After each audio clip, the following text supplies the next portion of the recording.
Hey y'all, thanks for tuning in. Not much wrenching going on. I'm going to talk to you about what I'm trying to do and what I'm trying to promote, and maybe my dreams or what I'm trying to get to, with the help of you, all you guys. So thanks for watching. We'll get ready.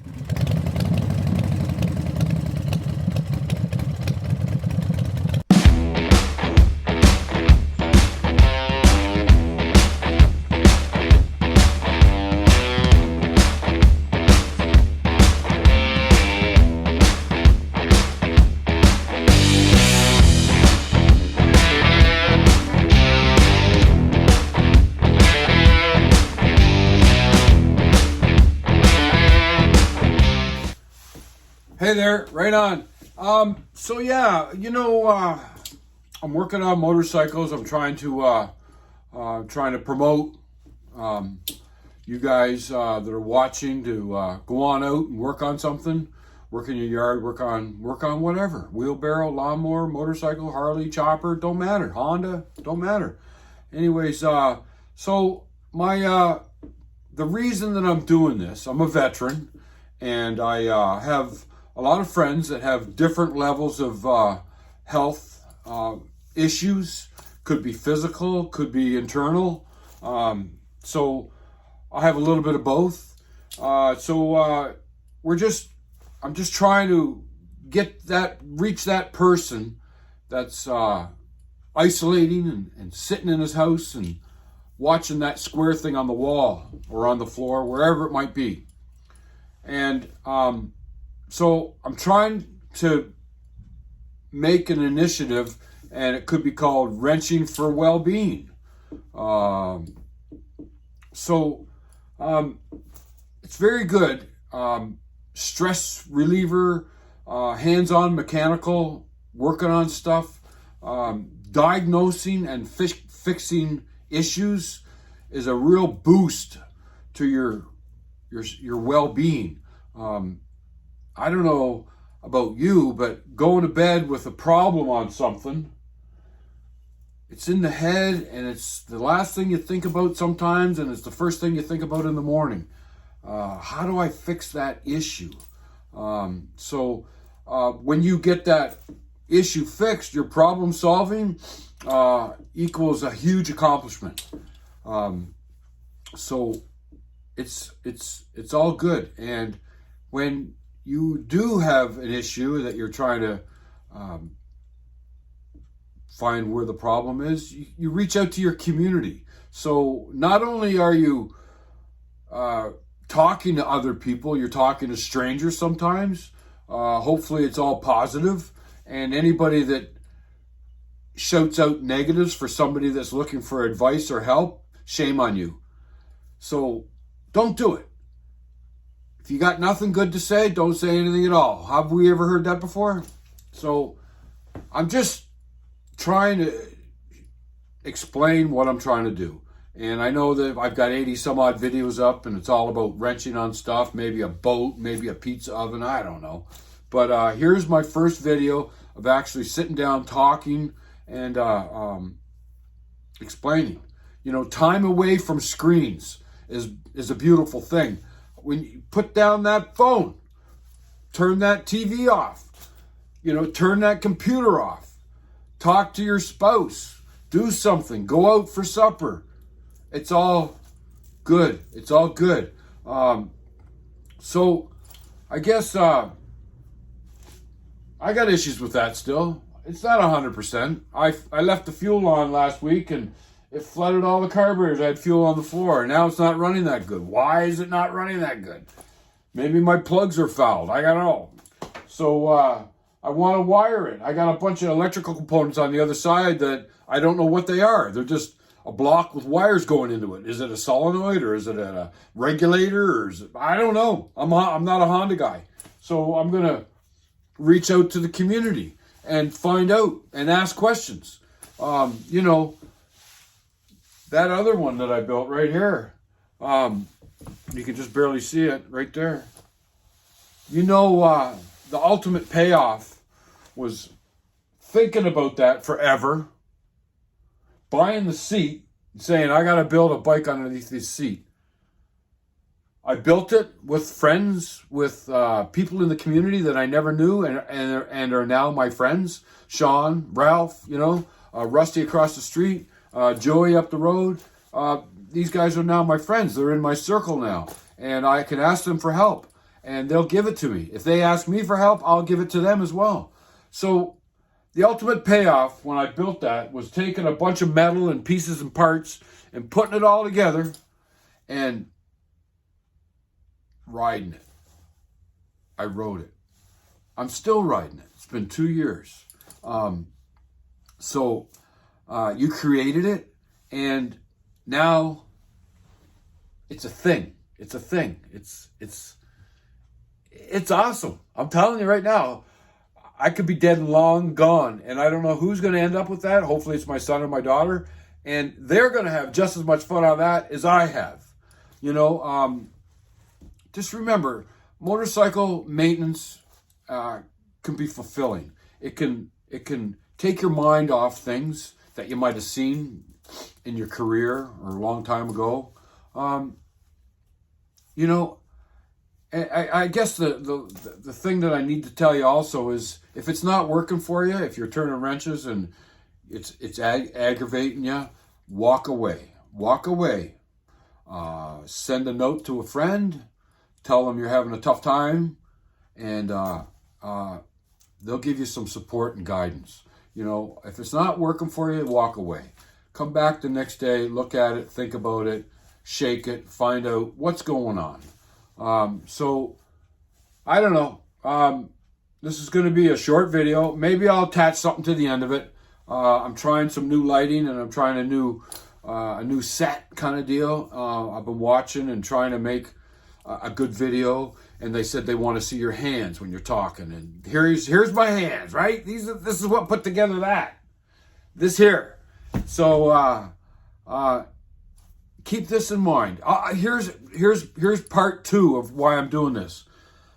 I've been thinking. I was at a standing committee for Veterans Affairs in Halifax the other day, and everybody's talking about circles and talking and reaching out and check your bond, check on your buddy, and check on this and check on that. And there's a lot of tools in the toolbox.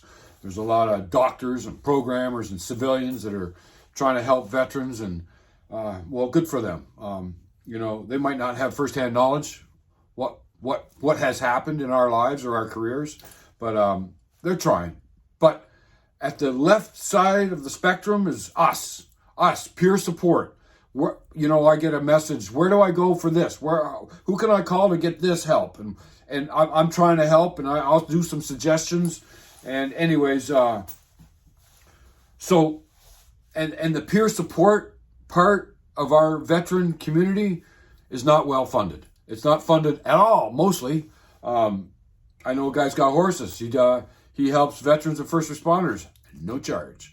He's not making any money. He sells paintings to pay for the hay that he feeds his horse, and the doctor that comes to vets, or the vet that comes and visits the horses.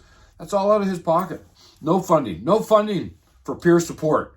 So when you get to the right side, when you go to a clinic or a friggin' retreat, not necessarily a retreat, but I listened to some of them the other day, and she was missing the ball, to tell you the truth. And I won't get into it, but she was missing it. Maybe I'll reach out to her and try and let her know.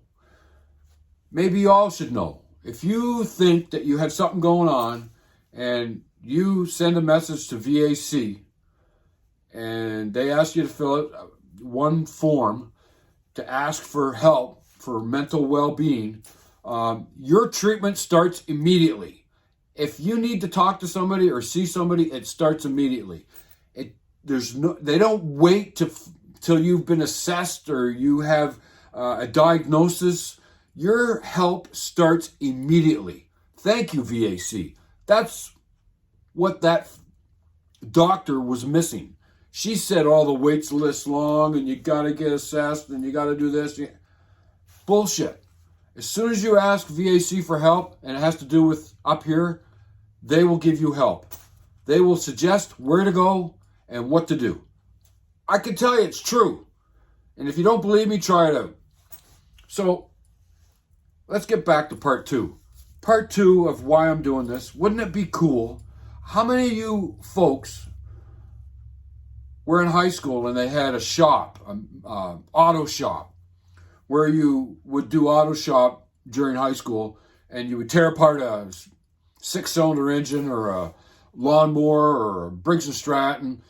I remember a 6-cylinder engine and everything was so loose it's been taken apart 100 times before. And you put it all back together again. And I don't remember if we actually started it and made it run, but I do remember taking it down, taking it apart, and putting it all back together. Everything was so clean and loose, and it was really a fun thing to do. And it showed me what the inside of a motor looked like. So picture this. A 50 by 50 shop, heated, with a coffee corner, maybe some couches, repurposed couches, a coffee table, a coffee machine, a Keurig, whatever. Nice little area in the corner. 4 motorcycle tables and a motorcycle on each table.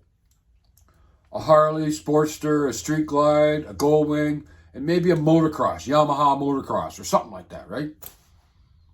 And you got 2 people on each table, veteran or first responder. You got a wall of tools and an instructor, somebody that knows what they're talking about. 2 people start one week, 2 people start the next week, 2 people start the week after, 2 people start the week after. It's all staggered. So by the time the second group start, those 2 people should have that engine out and on the bench. Then the next group comes in. They work on their bike. So it's all staggered. So you take it all apart, you inspect it, you do some measuring, you do some clearances, you do this, you do that, and you start putting it all back together. Maybe a new set of rings, whatever. Maybe the rings are okay. I don't know. Hone the cylinder, whatever. You learn this shit. And it's maybe a 4 or 5 hour day. It's not all day. It's not crazy. It's a 4 or 5 hour day, 3 times a week. So this Wrenching for Wellness program that I'm hoping will happen someday is going to work. It's going to help veterans and first responders. There's nothing else out there. There's hard hats for veterans or something like that where you go in the construction field and you build stuff, pour foundations, whatever.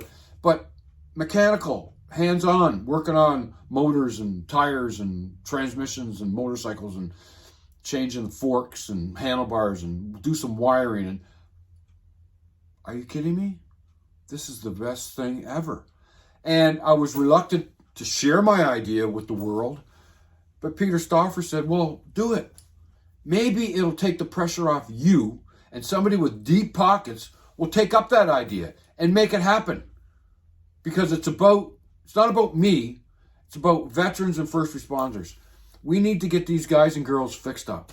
We need to have some enjoyment in their lives. Yeah, I'm rambling. I don't even know if I still got an audience anymore. I don't know. Was this going to be the video that goes viral? I don't know. Maybe it has to do with the title. Maybe it has to do with the thumbnail. I don't know. The whole purpose of this is help. And wrenching for well-being or wrenching for wellness is what I've been trying to spread from day one. I wanted to document this, came into this garage not running. Now it's running. There's a huge sense of accomplishment. I feel good about that. Yeah, there's still some issues, but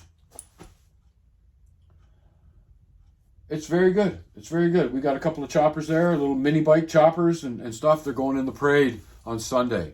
So it's the 50th anniversary here in Spryfield for the Santa Claus Parade. If you're out and about and you're thinking maybe you'd like to stand on the side of the road for 45 minutes to watch the parade go by, it's fun. It really is. So I'm going to call it. I'm gonna go look at this and see if it's any good. I might even throw it in the garbage. I don't even know. But check on your buddy. I don't know if I'm gonna add anything to the end of this. I think I'm just gonna let it go and I'm just gonna put it up. It might only be 12 minutes long, 13 minutes long, whatever. I usually put up, a 30-minute video on working on something. But this is the video that I want you to understand why I'm doing what I'm doing. And if anybody wants to help me along the way, and if you want to promote my ideas, talk to people. Go ahead. The veteran community is doing some good stuff. We're driving a spouse, her husband is in Camp Hill. As a matter of fact, I drove her yesterday, and I'm going to pick her up again tomorrow and take her to Camp Hill, then pick her up in the middle of the afternoon and take her home. So she's spending her veterans. She's staying by his side till the end, and we don't know how long it's going to be. It might not be long, but she's a strong woman, and I'm there to help her. And I have other friends that are helping, and that's awesome. So check on your friends, check on your family, make a call, make an email, whatever. It's good. It's good. And reach out, make a comment. I'd love to hear from you. Let's get my channel up there. I'm at 540. It's been there for a few days. It's not moving. I haven't put anything up, but let's try to get her going. All right? Well, thanks a lot. We'll check you next time. Maybe some more wrenching. All right.